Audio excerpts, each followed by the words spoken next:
week we are going to be studying electric current. But we have to start with current in a simple circuit.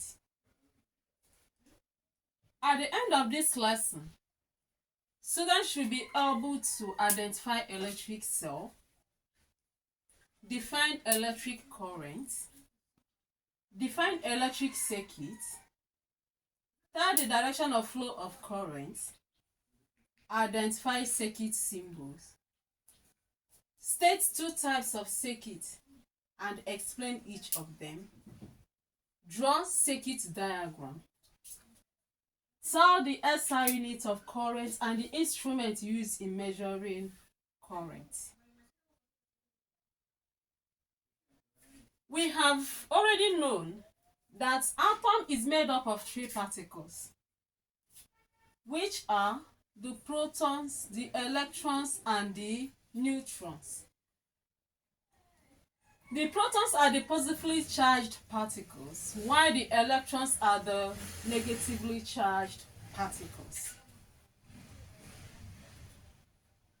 This is to say that charge can either be positive or negative.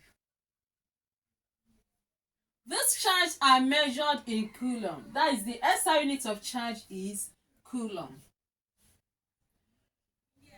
An electric cell is commonly known as battery.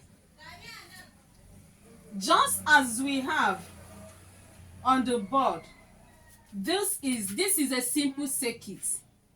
A circuit that consists of only battery, switch, and lamp. That is electric bulb. So this is electric cell. This is switch, and this is the electric lamp. An electric cell can make electron to flow when the terminals of the cell are connected by a conductor. That is, when a conductor is connected at the terminals of the cell, just as what we have on the board. This is the conductor. This is the conductor, and you can see that this is one end of the cell, this is the other end of the cell. The two terminals of the cell are being connected by the conductor. Then electron will flow from the negative terminal of the cell around the circuit, through the circuit components, so the positive terminals of the cell. This indicates the direction of the flow of current from the negative terminal to the positive terminal. With this, we can now define electric current. Electric current is the rate of flow of charge round a circuit. This charge we are talking about here is the electron. And the path along which this electron flows is what is known as circuit. So we have two main types of circuit. We have closed circuit and an open circuit. A closed circuit is a complete circuit, an uninterrupted circuit in which current flows from the power source through the circuit components back to the power source. While an open circuit is such kind of circuit in which there is an interruption in the flow of the current from the power source. In such kind of circuit, the current cannot flow back to the power source because of interruption, because of breach along the path. What we have on the board is an example of a closed circuit. Because when the electron leaves, when the current starts flowing, it will move through the components and back to the power source. But in a situation where this switch, which is the key, is open, it will look in this way. you can see that when the current leaves, when the electron leaves the power source and comes to this point, there is no way it can continue flowing, it can continue moving. It will end here because there is no contact. So this is an example of an open circuit. We have already said that the direction of flow of current is from negative terminal to the positive terminal. However, the reverse is case when it comes to a conventional current. In conventional current, it flows from the positive terminals to the negative terminal. Circuit components simply means the components that make up a circuit. Considering this simple circuit we have on the board, it consists of 4 circuit components. We have the battery, we have the wire, that's the conductor, we have the switch, and the electric bulb. So these are the components of this circuit. Apart from this, we have many other circuit components. We have some like resistor, we have wire, we have cells, we have switch, we have ammeter, we have voltmeter, we have bulb, lots of circuit components. But this circuit components, you can see that this, when I was drawing this is the battery, which is the cell. You can see how I represented it. But I don't know how I will draw the switch. It will not be easy for me to draw here. That's why I just use the symbol of switch to represent switch here. And during the connection, all the components will be connected. But when you are representing them in diagram, it's not always easy to draw the components of the circuit the way they look. So we use some symbols to represent these components. And each of the components has a symbol, all which is known by. For instance, I will just cite some of the symbols here.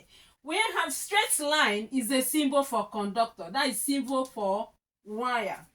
This is a symbol for cell. That is for battery. When you see this like this, it means a single cell. If you see double of it, is double cell. That means the battery, there were 2 batteries.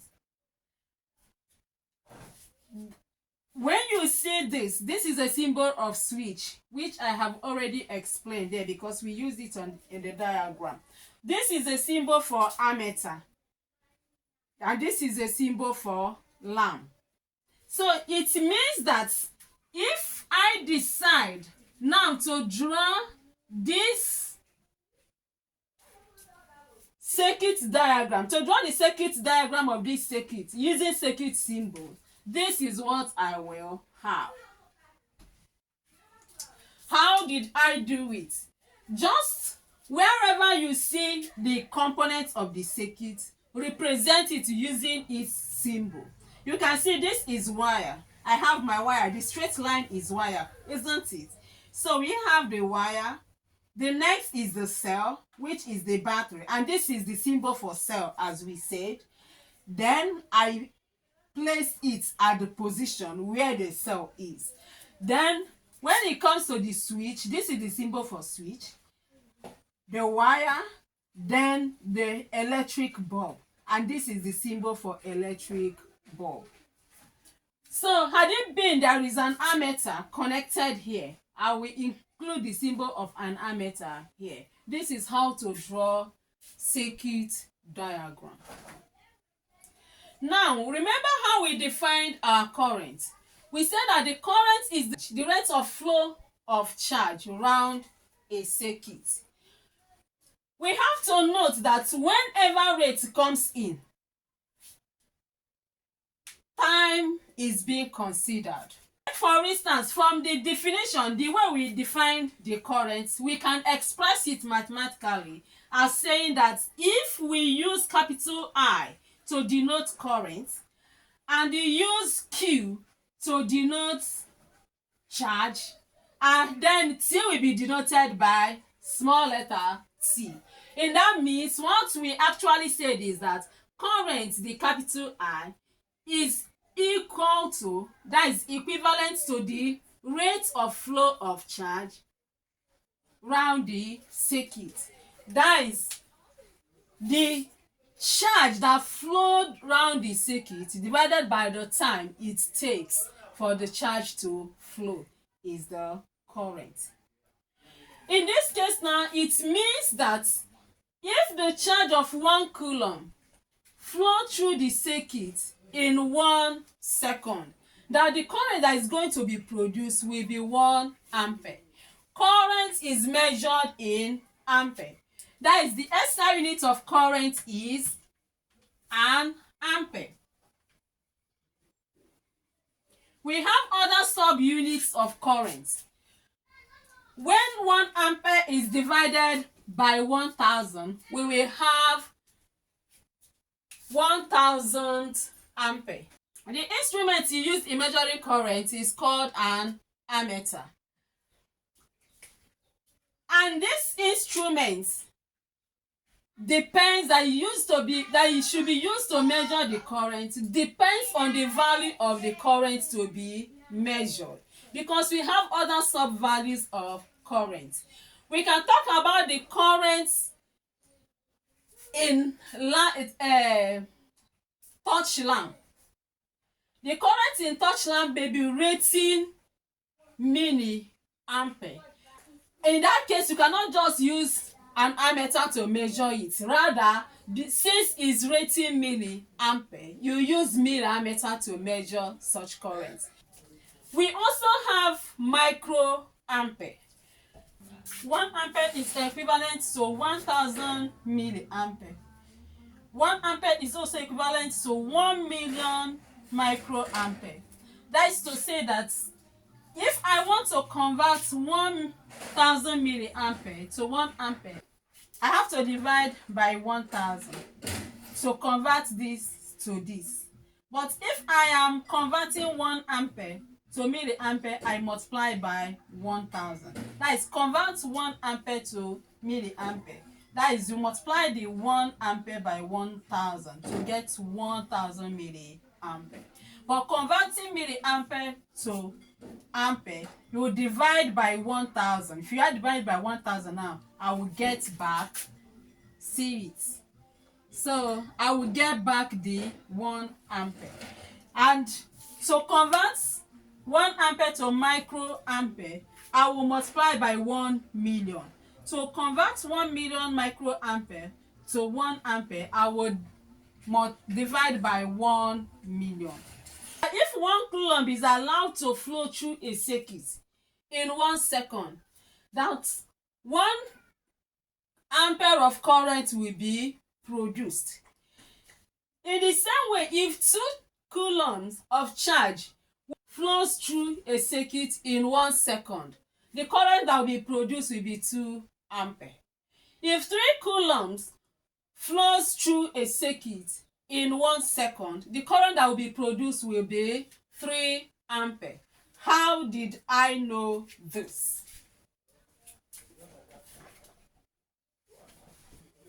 Remember, we have just talked about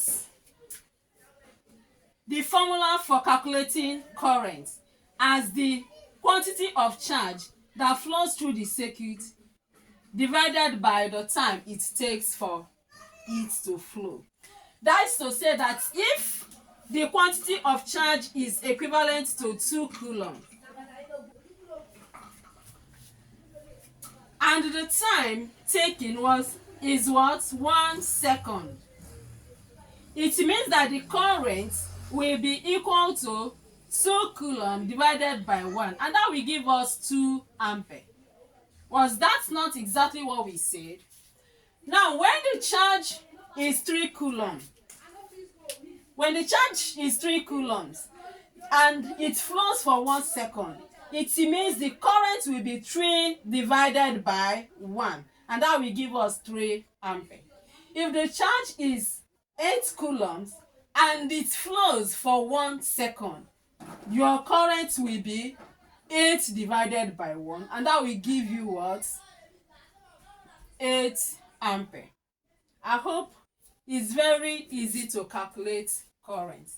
Assuming we are given the current and the time it takes for the charge to flow through the circuit, and we are asked to calculate the quantity of charge that moved through the circuit, what we have to do is to make the charge the subject formula.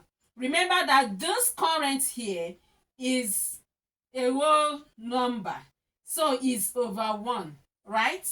So all you have to do is cross multiply. Q multiplied by 1 will give us Q, which is the charge, which is equivalent to current multiplied by T by time will give us what? IT. So it means that the quantity formula for the quantity of charge is the product of current and the time.